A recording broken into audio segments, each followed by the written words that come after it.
नमस्कार दोस्तों। तो कैसे हैं आप लोग? बहुत बढ़िया। तो आशा करता हूँ कि आप अच्छे होंगे, स्वस्थ होंगे और एग्जामिनेशन की तैयारी चल रही है। तो एक्चुअली में क्या है दोस्तों कि थोड़ी सी टेक्निकल इशू के कारण से और लाइट की प्रॉपर मतलब प्रेजेंटेशन नहीं होने के कारण से थोड़ी वीडियो अपलोड जो है मतलब नहीं हो पा रहा है। ठीक है, सॉरी, मतलब जो कनेक्शन है कट होने के कारण से अब कैसे चल पाएगा।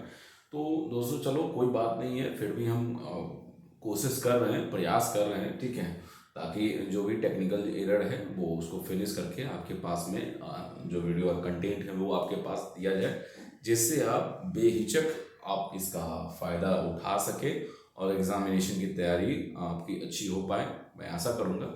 तो बच्चों आज सबसे जो ज़्यादा इम्पोर्टेंट है, देखिए इस बार का जो बच्चों एग्जामिनेशन है, जो साइंस का जो पेपर है, बहुत कमाल का क्वेश्चन आने वाला है। ठीक है, अगर मेरी बात अगर आपने ध्यान से सुन लिया तो जो केमिस्ट्री में 25 मार्क्स है वो आपका रखा हुआ है। सिर्फ 4 चैप्टर है दोस्तों। ठीक है, तो 4 चैप्टर में हम 3 चैप्टर मतलब हर जो चैप्टर का जो क्वेश्चन, जो इम्पोर्टेंट क्वेश्चन है वो मैं क्वेश्चन उसको अपलोड करूंगा, और जो भी उसमें इम्पोर्टेंट जो जो हल्के मुल्के जो टूल्स है जो इम्पोर्टेंट है वो आपके लिए बताने की बहुत ही ज़रूरत है। अब क्यों ज़रूरत है? इसलिए क्योंकि छोटे छोटे जो जो टेक्निक है उस टेक्निक को अगर आप यूज़ करते हो तो आपके लिए फ्यूचर में फ़ायदा होगा। एग्जामिनेशन में आपकी तैयारी मतलब एग्जामिनेशन आपका एकदम ज़बरदस्त जाएगा। तो बच्चों उसके लिए क्या करना पड़ेगा, जो अगला वीडियो को अगला वीडियो कैसे आपको मिल पाएगा उसके लिए क्या करना पड़ेगा, हमारे चैनल को सब्सक्राइब करना पड़ेगा। ठीक है, और फ्री ऑफ कॉस्ट है, कोई पैसा देने की ज़रूरत नहीं है, चार्जेस नहीं लगते हैं। ठीक है, और लाइक ज़रूर कीजिए इस वीडियो को और ज़रूर फीडबैक अपना ज़रूर दीजिए, ताकि जो कमी हो पाएगी, कैसे कमी हो पाएगी, आप वीडियो को एंड तक देखिए। ठीक है, तो देखो इस जो सीबीएसई का जो क्लास जो 10th है उसमें जो एग्जामिनेशन साइंस का जो पेपर है वो बहुत ज़्यादा इम्पोर्टेंट इस बार होने वाला है। ठीक है, तो सबसे मैंने सोचा कि क्यों ना मतलब जो क्वेश्चन है वो मतलब क्यों ना उस पर हम थोड़ा सा फोकस कर लें, जिससे बच्चे मतलब जो डर जाएंगे मतलब उनका फियर जो होता है एग्जामिनेशन का, बहुत सारे बच्चों को फियर होता है, तो उन सारे फियर को मैं हटा दूं। देखो बच्चों, आराम से एग्जामिनेशन की तैयारी करना है, कोई टेंशन नहीं लेना है, एकदम प्रॉपर टाइम पे उठिए। ठीक है, कोई टेंशन लेने की जरूरत नहीं है, लेकिन जो बारीकी जो छोटे छोटे जो टूल्स हैं उस पर और जो कंटेंट है उस पर आपको फोकस करने की ज़रूरत है। आप रिवीजन करते रहें और हमारे वीडियो को देखते रहें और ढेर सारे उसका फ़ायदा उठाते रहें। ठीक है, तो मैं बात करने वाला हूँ केमिस्ट्री जो चैप्टर का जो फर्स्ट है, उसमें है आपको है जो केस, मैंने सोचा कि क्यों ना केस बेस्ड क्वेश्चन है वो हो सकता है कि आपको अगर आए तो आप कैसे इसका फ़ायदा उठा पाए। ठीक है, तो मेरा थिंकिंग यही था। तो यहाँ पर क्या है कि जब अगर आपका ऐसा दिया रहता है, ठीक है, केस बेस अगर क्वेश्चन अगर दिया रहता है तो यहाँ पर आपका जो क्वेश्चन अगर इस तरह से है तो आप बना सकते। देखिए इस क्वेश्चन में क्या है, मतलब मैंने इसको इसलिए बनाया ताकि आप एक क्वेश्चन से आप ढेर सारे क्वेश्चन को रिलेट कर सकते हो। ठीक है, और एक और चीज ध्यान देना है कि अगर कोई क्वेश्चन दिया हुआ है दोस्तों तो उसी क्वेश्चन में ही एक और क्वेश्चन का ही एक मतलब खाता खुल चुका रहता है। ठीक है, इसलिए ध्यान दीजिएगा। देखिए यहाँ पर कॉम्बिनेशन रिएक्शन में अगर आपको अगर पूछा जाए कि एक्सोथर्मिक रिएक्शन है तो आप आसानी से उसको आप बता सकते हैं। जैसे आपको याद होगा एक्टिविटी वाला जो होगा कॉम्बिनेशन रिएक्शन को एनसीईआरटी की बुक में कैसे समझाया गया था, वो क्विक लाइम को लेकर के वाटर में डाला गया था और उसके बाद में COH ऑफ फुल बेस बना था, जिसके कारण से हीट इवॉल्व हो हीट उसमें कंटेनर उसको टच करने पर गर्म हो गया था, हिसिंग साउंड आ रहा था। ठीक है, तो वहां पे एक्सोथर्मिक रिएक्शन हो गया। बस समझ रहे हो ना? तो इसलिए ये जो हो गया है एक्सोथर्मिक कैसे होगा, इसीलिए चीजों को बता रहा है यहाँ पर। ठीक है, तो मेरा क्वेश्चन का आंसर भी आपको पता चल गया होगा। कंबसन जो हो गया वो क्या होगा, तो कंबसन यहाँ पर कंबसन का मतलब ही हो जाता है कि उसमें ऑक्सीजन का प्रेजेंटेशन में रह करके वो हीट और लाइट प्रोड्यूस कर सके। ठीक है, तो हीट और लाइट कैसे प्रोड्यूस होगा, जब कैसे होगा, जब जो प्रेजेंटेशन आएगा तो हीट और लाइट प्रोड्यूस होगा, जाहिर सी मतलब है कि उसमें एक्सोथर्मिक रिएक्शन हो जाता है। ठीक है, तो इसलिए ऐसा है। उसके बाद में पहले तो आप स्टेटमेंट पढ़ लीजिए पहले कि एक सिंगल कंपाउंड है। ठीक है, एक सिंगल कंपाउंड यहाँ पर है और इस सिंगल कंपाउंड में इस सिंगल कंपाउंड में क्या है कि reaction of the more than one substance, ठीक है, more than one substance, the reaction is known as the combination reaction. यानी कि एक सिंगल कंपाउंड फॉर्म हो रहा है, बस समझ रहे हो ना, सिंगल कंपाउंड फॉर्म हो रहा है यहाँ पर,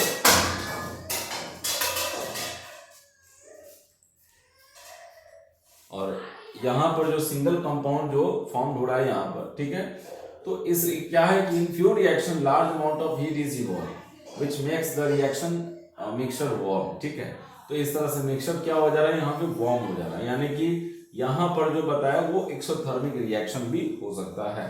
यानी इसमें देखो एक्सोथर्मिक रिएक्शन को कंबसन से रिलेट कर दिया। इसलिए बच्चों क्या करना है कि आपको टेंशन नहीं लेना है, आप पहले वाले चैप्टर में, फर्स्ट चैप्टर में पहले ये देखो कि कौन कौन से क्वेश्चन जो है उसमें मतलब ऐसा कंटेंट, आप पहले क्या करो कि जो एग्जाम्पलर है एनसीईआरटी का, जो एनसीईआरटी का जो एग्जाम्पलर है, ठीक है, जो एग्जाम्पलर हो जाता है तो उसको आप आसानी से, उसका जितना क्वेश्चन है ना पूरा आप उसको आप देख सकते हैं, बना सकते हैं, ठीक है।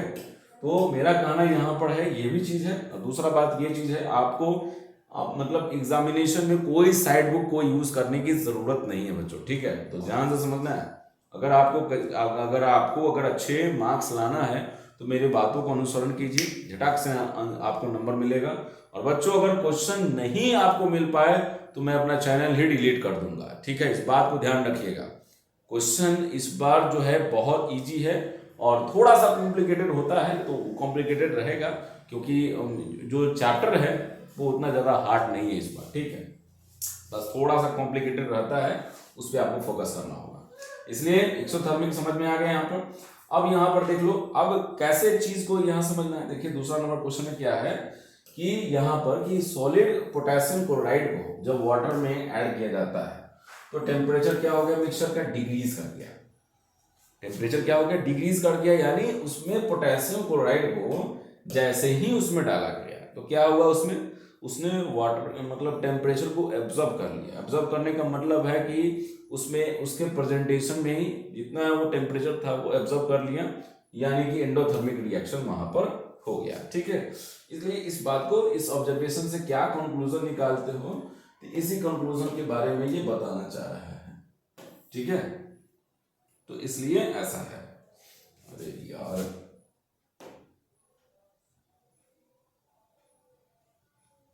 एक मिनट, ये क्या हो गया,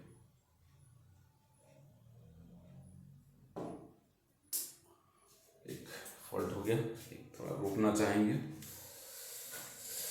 निकालना तो।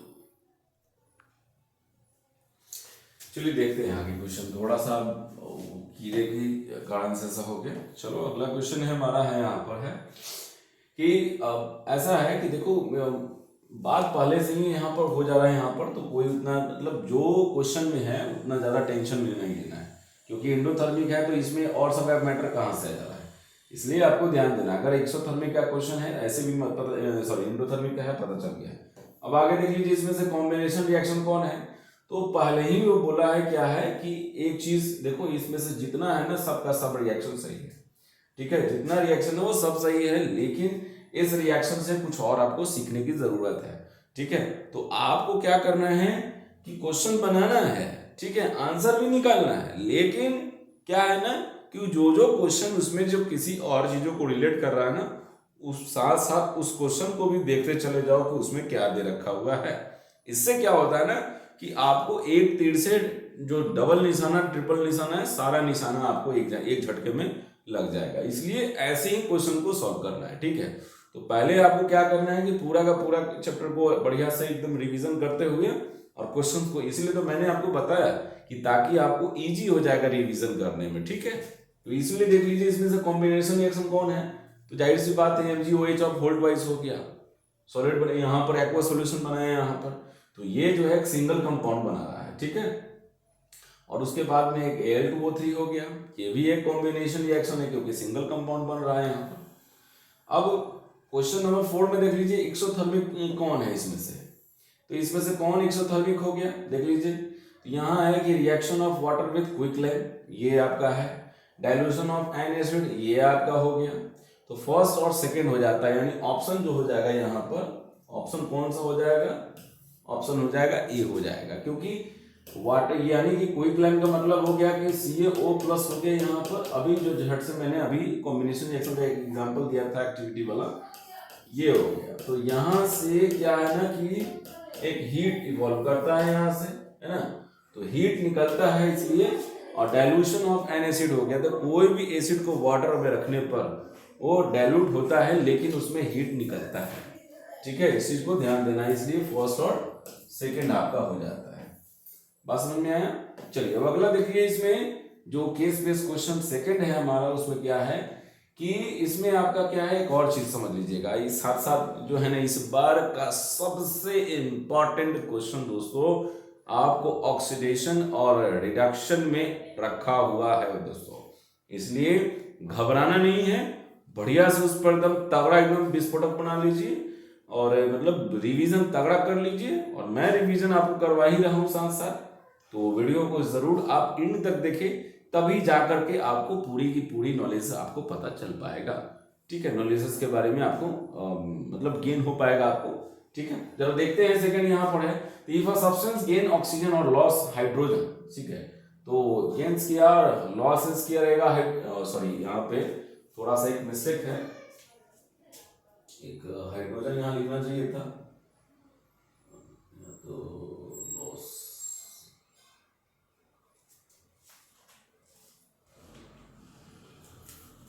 चलो ठीक हो गया हाइड्रोजन यहाँ पर। तो hydrogen during a chemical reaction it is oxidises a substance losses oxygen, वही चीज है, तो इसलिए उसको क्या बोला जाएगा, जो मतलब ऑक्सीजन का एडिशन होगा या हाइड्रोजन का जो हो जाएगा वहां पे लॉस हो जाएगा, यानी कि रिमूवल होगा, ठीक है।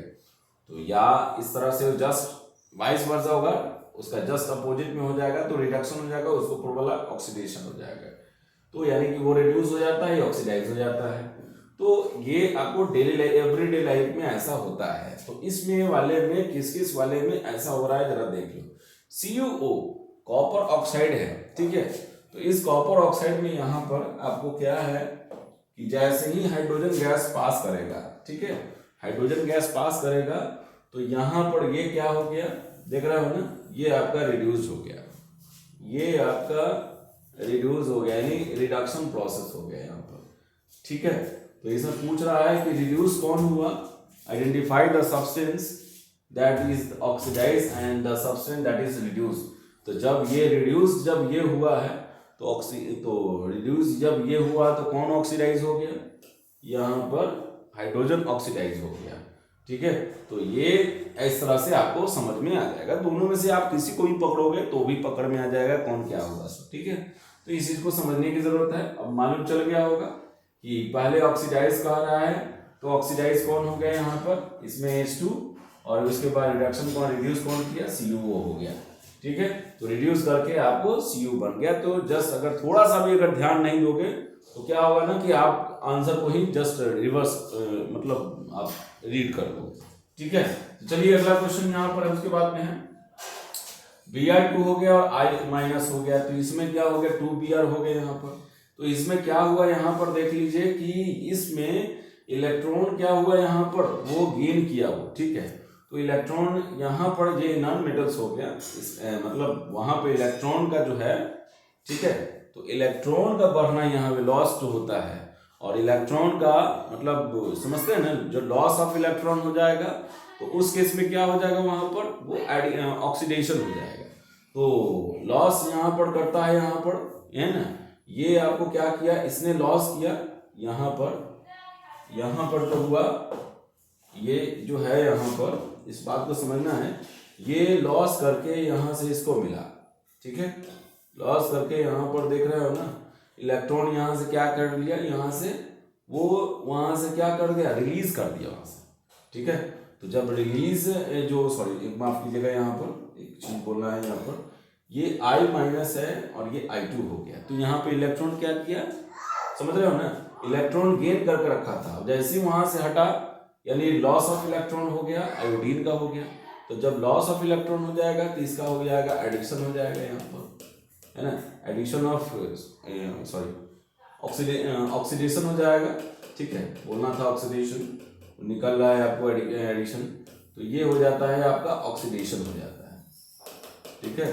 और Br2 जो हो गया ये आपको क्या कर रहा है, गेन कर रहा है, ठीक है। तो जब गेन कर रहा है यहाँ पर तो इसका हो जाएगा यहाँ पर रिडक्शन हो जाएगा। बात समझ में आ गया ना। तो इसलिए ध्यान देना है इन सब चीजों को। तो छोटे छोटे इसमें ऑक्सीडाइजिंग एजेंट कौन है, अब इस बात को ध्यान देना है, जो ऑक्सीडेशन जिसका हुआ और जिसने करवाया, तो Br2 जो हो गया यहाँ पर है ना, Br2 जो हो गया वो क्या हो गया, ये ऑक्सीडाइजिंग एजेंट हो गया, ठीक है, क्लियर है। चलिए अब अगला क्वेश्चन जरा देखते हैं इसके बाद में। इसके बाद हमारा जो है थर्ड नंबर क्वेश्चन में है, इसलिए इसमें पहले ही आपको यहाँ बता दिया गया है, यहाँ पर लॉस ऑफ हाइड्रोजन इसमें है लेकिन इलेक्ट्रॉन की बात नहीं कर रहा है, ठीक है। तो इलेक्ट्रॉन की बात नहीं कर रहा है, तो मैं आपको एक चीज बताता हूँ यहाँ पर, सबसे अच्छा है यहाँ देख लो कि लॉस ऑफ इलेक्ट्रॉन अगर होता है तो वो आपको ऑक्सीडेशन हो जाएगा, गेन ऑफ इलेक्ट्रॉन हो जाएगा तो यहाँ पर क्या हो जाएगा, रिडक्शन हो जाएगा। इसलिए यहाँ पर जो हुआ, अरे भैया तुम ऊपर जाओ, यहाँ पर जो कौन गेन किया कौन लॉस किया समझ गए ना, उस पर माइनस लगा हुआ था, ठीक है, आई माइनस यहाँ पर लगा हुआ है, और इस वाले में आई माइनस यहाँ पर जो है, यहाँ आई माइनस है, यहाँ I2 है, तो इलेक्ट्रॉन क्या किया उस पर, जितना वो क्या किया वहां से, इलेक्ट्रॉन का रिमूवल हो गया, तो लॉस वहां से हो जाता है, तो उसका क्या हो जाएगा, वहां से उसका ऑक्सीडेशन हो जाएगा। तो ऑक्सीडेशन करवाने में Br2 कहाँ थे, ऑक्सीडाइजिंग एजेंट हो गया वो।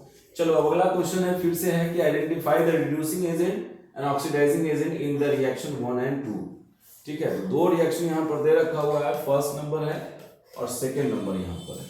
तो रिड्यूसिंग एजेंट कौन है, तो जो रिड्यूस करवाएगा, ठीक है। आप देख लीजिए यहाँ पर MnO2 है, ठीक है, तो MnO2 से यहाँ पर जरा ध्यान समझिएगा, MnO2 से यहाँ बन गया क्या, MnCl2 बना, तो ये क्या हो गया, यहाँ से इलेक्ट्रॉन यहाँ से क्या किया, तो इसका जो हो गया ऑक्सीडेशन हो गया ये यहाँ पर, ठीक है, इसका क्या हो गया, ऑक्सीडेशन हो गया, ठीक है।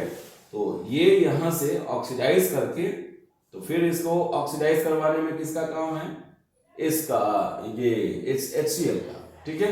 और HCl का क्या हो गया यहाँ पर हो गया आपको क्या, रिडक्शन हो गया, ठीक है, और रिडक्शन हो गया यहाँ पर इसका हो जाता है रिडक्शन। तो रिडक्शन जब हो गया है इसका, तो इसको रिड्यूस करवाने में किसका हाथ है, MnO2 का हाथ है। तो समझ गए ना, इसमें कोई ज्यादा बड़ी बात नहीं है, बात का बात जो मतलब है, ठीक है, देख लीजिए। उसके बाद तो समझ में आ गया ना यहाँ पर, इसलिए यहाँ पर है। तो अब चलो अब अगला क्वेश्चन देखते हैं इसके बाद में। अब Cu इसमें है, तो ये तो पहले ही मैंने आपको बता दिया है इसमें कौन, इसमें ऐसे भी आप जान सकते हैं कि CuO का यहाँ पर क्या हुआ, ये हो जाता है रिडक्शन, ठीक है। इसने इलेक्ट्रॉन को गेन किया इसलिए रिडक्शन हो गया, और ये रिड्यूसिंग एजेंट हो गया, और H2 का हो गया ऑक्सीडेशन, तो ये क्या हो गया, ऑक्सीडाइजिंग एजेंट हो गया, ठीक है। चलिए तो वो इसमें कोई दिक्कत नहीं है। अब अगला क्वेश्चन देखते हैं यहाँ पर, अगला क्वेश्चन देखते हैं इसके बाद में। 4 नंबर क्वेश्चन यहाँ पर है कि which of the following process doesn't involve इधर ऑक्सीडेशन और रिडक्शन, कौन सा प्रोसेस में ऑक्सीडेशन रिडक्शन में फॉलो नहीं करता है। तो इसमें देख लीजिए इसमें कौन हो जाएगा, यहाँ पर इस प्रोसेस में आपको carbon dioxide from the carbon monoxide, तो यहाँ से जो होगा ऑक्सीडेशन यानी कि रेडॉक्स रिएक्शन की बात कर रहा है। तो इसमें हीटिंग मर्क्यूरिक ऑक्साइड को हम करेंगे तो भी वो स्प्लिट कर जाएगा, तो इलेक्ट्रॉन जो मतलब उसके साथ में था गेन करेगा, इसलिए ये नहीं होगा, नहीं है इसमें formation of slack line from the quick line. तो इसका जरा देखो, इसका CaO हो गया यहाँ से, और प्लस में H2 हो गया, CaO प्लस में हो गया H2O, बना यहाँ पर CaOH और फोल्ड वाइज, ठीक है। तो यहाँ से क्या हो गया, इसका फॉर्मेशन ऑफ स्लैक लाइन, तो ये स्लैक लाइन बना यहाँ से, तो इसका यहाँ पर क्या हो गया, यही प्रोसेस होगा, बाकी जितना होगा ना सब के सब ऑक्सीडेशन और रिडक्शन प्रोसेस हो जाएगा इसमें। ये सब मुझे लगता है ये ठीक है, यही यही आपको नहीं हो पाएगा, क्योंकि ये कॉम्बिनेशन रिएक्शन है। लेकिन हीट करेंगे उसको जैसे HgO को हीट करेंगे तो यहाँ पर क्या होगा, Hg अलग हो जाएगा, यहाँ से Hg अलग हो जाएगा और ऑक्सीजन जो हो जाएगा O2 में हो जाएगा, तो यहाँ पर अलग अलग फॉर्म में टूट जाएगा। वही चीज़ ये भी चीज़ है, ये सब के सब उसमें आपको दोनों के दोनों मिल जाएगा। फॉर्मेशन ऑफ कॉपर हो गया, रिएक्शन ऑफ कॉपर ऑक्साइड, तो जाहिर सी बात है, इसलिए आपका कौन सा हो जाएगा इसमें, ये आपको ये नहीं होगा। ठीक है, चलिए अगला क्वेश्चन देखते हैं। इसमें ये तो पहले ही आपको ऊपर में देख लिया था आपने। ठीक है, चलिए अगला क्वेश्चन देखते हैं इसके बाद में। अब इसके बाद है असर्शन एंड रीजन टाइप में आ गया। तो देख लो, इसमें एक सबसे इंपॉर्टेंट चीज है, जरा ध्यान से समझना। इसमें तो मैं इसलिए बता रहा था मैंने, और इसलिए मैंने बनाया भी था ताकि बच्चे को इसमें ना एक सबसे लास्ट वाला जो पॉइंट होता है ना, बड़ी जबरदस्त रहता है। अगर आपसे क्वेश्चन में जरा बातों पे गौर फरमाइएगा आप लोग, अगर आपने लास्ट टाइम में जब मान लिया जाए कि 3 तो ऑप्शन आपको मिल जाते हैं जियो का, तो लास्ट में जो होता है ना क्वेश्चन में थोड़ा सा चेंज रहता है। चेंज क्या रहता है, जरा ध्यान से देख लीजिएगा इन दोनों को, कि हो सकता है कि ये असर्शन और रीजन दोनों गलती करते, लास्ट में डी मतलब फोर्थ वाले ऑप्शन में ऐसा दे रखा होता है। ठीक है, मतलब इस वाले में ऐसा दिया रहता है कि हाँ इसमें से हो सकता है कि ए ऑप्शन, ये बी ऑप्शन, ये सी ऑप्शन और ये डी ऑप्शन। तो डी वाले ऑप्शन में या तो ये देगा नंबर 1, या आपको डी वाले में 2 ऑप्शन देगा। ठीक है, तो जरा इसमें क्या होगा, मान लिया जाए कि असर्शन और रीजन दोनों गलती है। ठीक है, अगर असर्शन और रीजन दोनों गलत है तो आपको वैसा ही स्टेटमेंट रहेगा। आपको अगर ऐसा रहता है तो मालूम है क्या होगा आंसर, सोचो क्या होगा। अगर असर्शन और रीजन दोनों सही है, ठीक है, तो इसका मतलब ये दोनों पे बैठेगा। ठीक है, ये चला जाएगा हवा खाने, नहीं होगा। बात समझना जरा ध्यान से। अगर दोनों सही है तो दोनों सही है तो आपको इसको छोड़ देना है, ये कभी भी नहीं होने वाला है। ठीक है, जब असर्शन और रीजन जब दोनों सही है तो ये क्या कर रहे हैं भाई, रीजन क्यों गलत है, बात समझ रहे हो ना। इसीलिए आपको क्या करना है, असर्शन और रीजन को देखना है। अगर असर्शन स्टेटमेंट सही है, ठीक है, असर्शन स्टेटमेंट सही है, ठीक, तो इसलिए ऐसा भी रहता है ऑप्शन। लेकिन मैंने एक चीज, हाँ एक चीज और जैसे था मुझे बनाना चाहिए था, वो छूट गया, कि असर्शन और रीजन दोनों सही है, तो दोनों साइड जब सही है तो वैसा आपको दे सकता है कि इसलिए ऐसा लिखता है कि reason is not explanation of the assertion. ठीक है, लेकिन मेरा यहाँ पर एक और चीज बन जाता है ये वाला, कि असर्शन और रीजन दोनों अगर फॉल्स है, दोनों स्टेटमेंट फॉल्स है, तो ये तो भी नहीं आएगा, ये बात समझ रहे हो ना, तो भी नहीं आएगा। लेकिन अगर लिखता है यहाँ पर कि असर्शन सही है, असर्शन गलत है और रीजन सही है, तब तो थोड़ा सा आपको थोड़ा सा मतलब सस्पिशन हो जाता है, उसी तरह का आपको ऑप्शन दिया रहता है।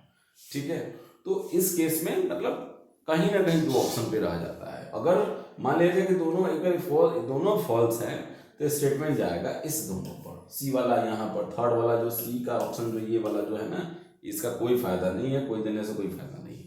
तो इसलिए इस क्वेश्चन पे जरा ध्यान से समझिएगा ना दोस्तों, तो बारीकी चीज है। अगर पहले से ही इस पर अगर आपको देख ले, आप ऐसे ऐसे ढेर सारे क्वेश्चन जब मिलेंगे ना, आप बना ले करके उस पर थोड़ा सा गौर फरमा लेना, नहीं तो फिर बाद में जाओगे एग्जामिनेशन में थोड़ा सा बहुत कॉम्प्लेक्स हो जाता है, उसमें कॉम्प्लिकेटेड भी हो जाता है। आपको कोई हर क्वेश्चन पे मतलब कभी कभी जो जानते हुए भी क्वेश्चन को आप छोड़ देते हैं।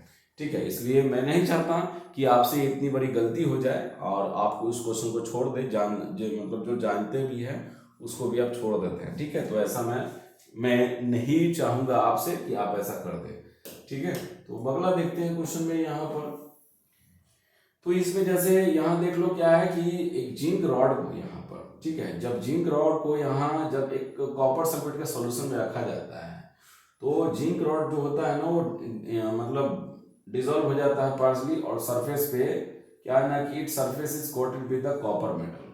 तो ऐसा होगा, ऐसा हो सकता है, बिल्कुल हो सकता है, ऐसा बिल्कुल हो सकता है, क्योंकि जिंक जो है उससे मोर रिएक्टिव है। जरा ध्यान से समझना, जिंक जो है वहां पर जरा ध्यान समझिएगा, जिंक और CuSO4 हो गया, तो यहाँ पर क्या हो जाएगा, ZnSO4 का एक सोल्यूशन बनेगा, है ना, और CO बनेगा। तो CO जो हो जाएगा यहाँ पर जा करके उसके सरफेस पे जा करके क्या हो जाएगा, कॉपर मेटल से जा करके ना उस पर डिपॉजिट हो जाएगा। ठीक है, तो क्या दिस रिएक्शन, ये तो समझ में आ गया, असर्शन तो सही है, ठीक है, असर्शन सही आपका हो गया। अब देखो यहाँ पर क्या है कि this reason is due to the presence of sulphate ions, ये रिएक्शन इसलिए होगा सल्फेट आयंस के कारण से। तो ऐसा इसलिए मतलब इसके कारण से नहीं हो सकता, ठीक है, तो मतलब उससे मोर रिएक्टिव था, ठीक है, उससे मोर रिएक्टिव था, इसलिए उसको वहां से उसको डिस्प्लेस कर दिया। ठीक है, कॉपर सल्फेट में आप इसको मतलब यहाँ पर आप थोड़ा देर सोचो इसको, मैं आपको थोड़ा सा पानी पीता हूँ तो झड़क से इसके बारे में बताता हूँ आपको। ठीक है, बता रहा हूँ आपको।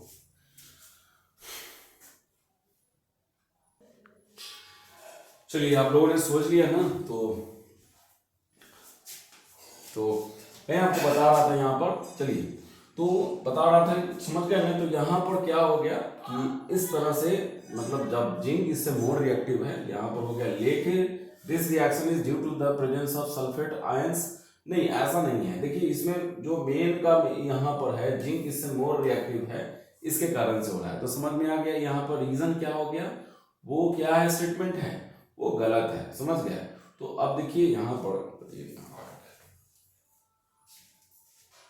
तो यहाँ जो चीज है, अरे भैया आजा, हाँ, तो यहाँ कहना ये था कि ये जो स्टेटमेंट जो दे रखा हुआ था, यहाँ पर क्या था, जरा देखते हैं नीचे, पहले नीचे आने दीजिए उसको। देखिए ऑप्शन में क्या था यहाँ पर कि असर्शन सही था बट रीजन फॉल्स था। तो इसमें दोनों जो है ना, क्या हो गया यहाँ पर, दोनों असर्शन और रीजन, अगर ऑप्शन में ऐसे क्वेश्चन में था, क्या था कि दोनों फॉल्स था। ठीक है, तो इस कंडीशन में क्या था कि मैंने क्या आपको बोला था कि दोनों अगर गलत है, ठीक है, दोनों गलत है तो सी नहीं होगा। लेकिन इसमें क्या है ना कि मतलब असर्शन सही है, रीजन क्या है, गलत है, यानी ऑप्शन जो हो जाता है थर्ड हो जाता है। बात समझ गया ना। तो मैंने ऐसा क्यों बोला मालूम है ना, जी बिल्कुल, क्योंकि रीजन आपका गलत है, असर्शन सही है, ठीक है, इसलिए ऐसा है। तो आपको ध्यान देना है इस पे, क्योंकि अगर रीजन गलत रहे, रीजन अगर गलत रहता है ना, तो ये ऑप्शन इस तरह अगर दोनों में से कोई अगर रहता है, ठीक है, तो दोनों में से ये तो होगा नहीं। अगर मान लिया जाए कि आपका अगर ये वाला रहता है, ये ऑप्शन ना रहे, ये ऑप्शन रहता है, ये तो पहले ना होगा, ठीक, और ऊपर वाला जो एक्सप्लेनेशन, अगर रीजन तो पहले ही बोल दिया गलत है, तो चलो ठीक है, और ऊपर में दोनों अपने आप हटा गया, क्योंकि रीजन क्या है, सही है। तो रीजन सही है तो रीजन ऊपर वाला सही है, तो यानी कि ये हो गया दोनों के दोनों ऑप्शन। ठीक है, अब ये देखना पड़ता है एक्सप्लेन कर रहा है कि नहीं कर रहा है। तो अगर एक्सप्लेन किया तो ये हो जाता है, अगर एक्सप्लेन ना किया तो बी हो जाता है। समझ गए ना। चलिए अगला क्वेश्चन जरा देखते हैं इसमें। तो वीडियो को लाइक कीजिए और जरूर अपना फीडबैक दीजिए। देखिए मैंने आपको जस्ट थोड़ा देर पहले मैंने आपको बताया कि ऑक्सीडेशन प्रोसेस क्या है। उसमें लॉस ऑफ इलेक्ट्रॉन होता है, गेन ऑफ, इसमें आपका गेन ऑफ इलेक्ट्रॉन होता है। ऑक्सीडेशन में आपका जो क्या है, एडिशन ऑफ ऑक्सीजन है, इसमें वही रिमूवल ऑफ हाइड्रोजन हो गया, इसमें आपका एडिशन ऑफ हाइड्रोजन हो गया, रिमूवल ऑफ ऑक्सीजन हो गया, इसमें हो गया ऑक्सीडेशन स्टेट में इंक्रीज कर जाता है, ये ऑक्सीडेशन स्टेट में डिक्रीज कर जाता है। तो ये ऑक्सीडेशन में, और एक और चीज है, अगर आपको याद नहीं रहे ना तो बढ़िया से एकदम तगड़ा आंसर है। अगर दोस्तों अगर याद आपको ना रहता हो तो एक चीज याद रखिएगा, डिस्प्लेसमेंट आप याद रख लीजिएगा, डिस्प्लेसमेंट रिएक्शन। ठीक है, अगर आपको याद नहीं रहता है समझाने में कि ऑक्सीडेशन को समझाइए, तो आप एकदम डिस्प्लेसमेंट रिएक्शन को याद कर लेना है। अब पूछिएगा कि सर डिस्प्लेसमेंट रिएक्शन में कौन सा रिएक्शन, तो डिस्प्लेसमेंट में आप सिंगल डिस्प्लेसमेंट याद कर लीजिए। ठीक है, सिंगल डिस्प्लेसमेंट याद कर लीजिएगा। ठीक है, अब आप मान लिया जाए कि आप कोई भी रख लीजिए, जैसे सपोज करो कि आप यहाँ ले लो, जिंक ले लो, और फिर यहाँ पर CuSO4 डाल दो इसमें। ठीक है, ये सॉलिड हो गया, ये एक्वस हो गया, तो यहाँ पर रिएक्शन क्या करेगा, ठीक है, यहाँ पर क्या होगा, ठीक है।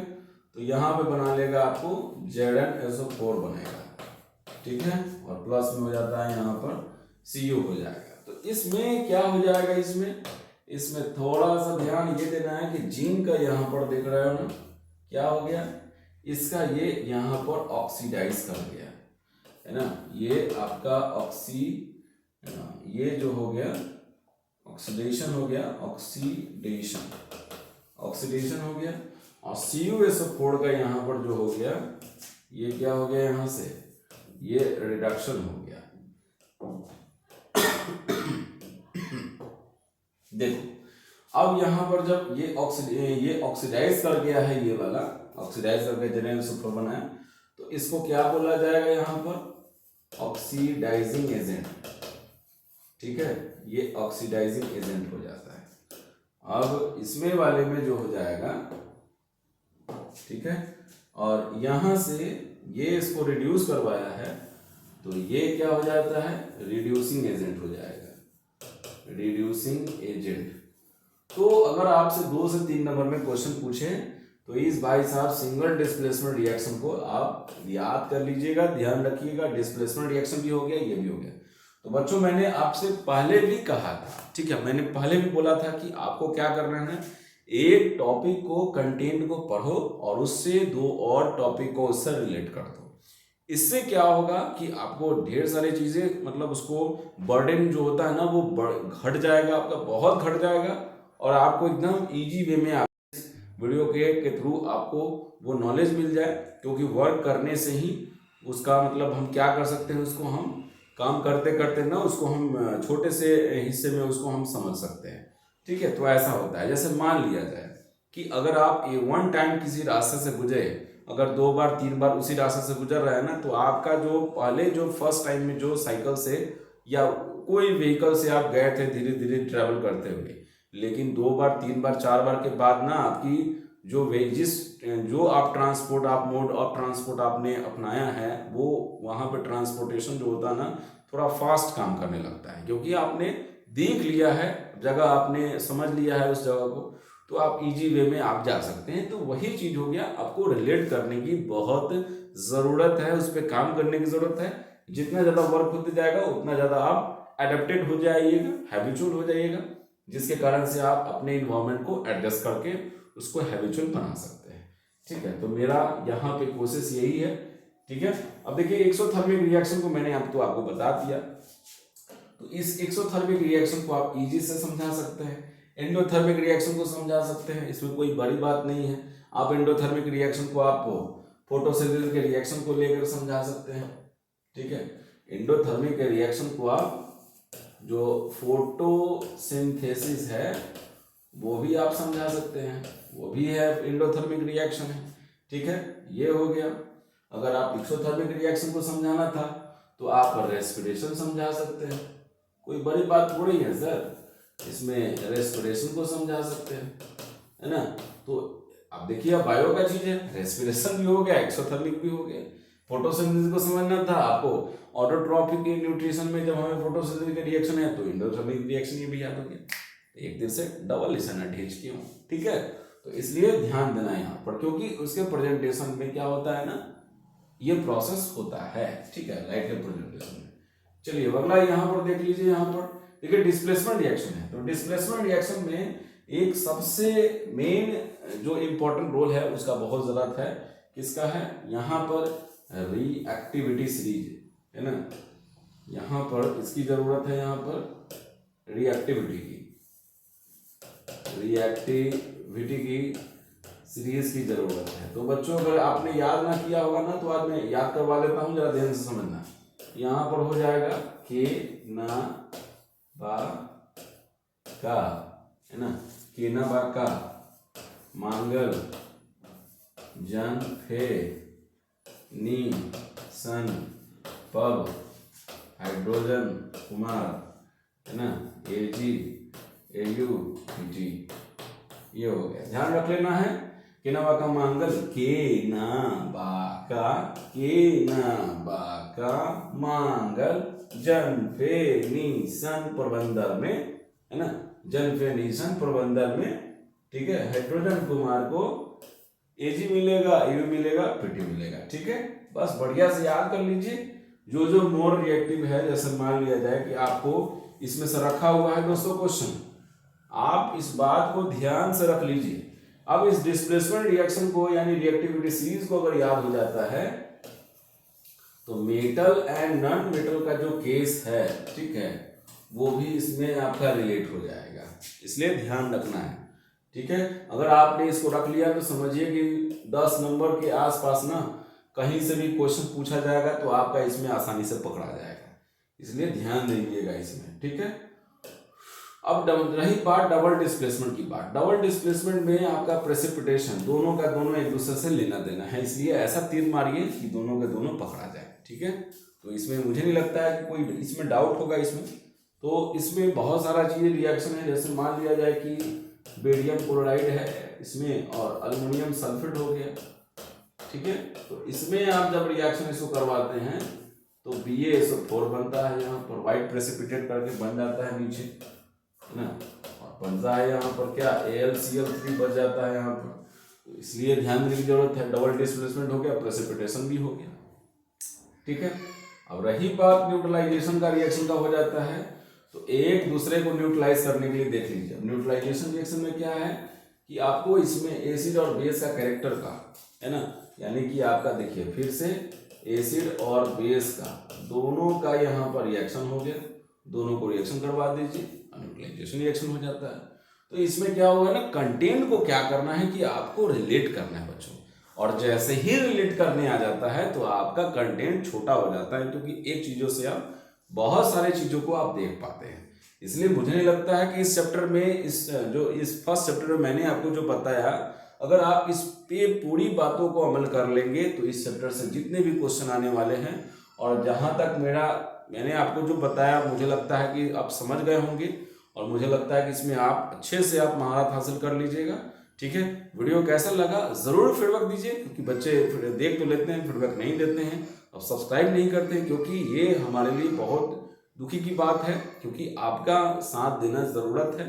ठीक है, इतना एनर्जी लगा रहे, इतना बना रहे हैं आपके लिए एग्जामिनेशन की तैयारी करने के लिए, तो क्या जाता है, आप थोड़ा सा उस पर ध्यान दे लीजिए और वीडियो को ज़रूर लाइक कीजिए और हमारे चैनल को सब्सक्राइब कीजिए, ताकि नेक्स्ट वीडियो का आपको कंटेंट मिल पाए, उस पर आप अच्छे से तैयारी आपकी हो पाए। तो आशा करता हूँ कि मैंने आपको सारी चीज़ों को समझा पाया होगा। फिर भी अगर आपको लगता है प्लीज़ फीडबैक दीजिए, ताकि नेक्स्ट वीडियो जब मैं बनाऊँ उस पर अच्छे से वर्क कर पाऊँ और आपको फिर मिलेगा नए कंटेंट मिलेगा, यानी कि एसिड बेस एंड सॉल्ट है उस पर मैं बनाता हूँ, ढेर सारे क्वेश्चन में बात करूँगा। फिर मिलते हैं नेक्स्ट वीडियो में नई एनर्जी के साथ में। तब तक अच्छे रहे, स्वस्थ रहे, मस्त रहे, फिट रहे, फाइन रहे, योगा करते रहे, मेडिटेशन करते रहे और एग्जामिनेशन में की तैयारी में आप लगे रहें, लेकिन सबसे पहले फिट रखने की ज़रूरत है। गुड नाइट दोस्तों, नमस्कार, जय हिंद दोस्तों, वंदे मातरम।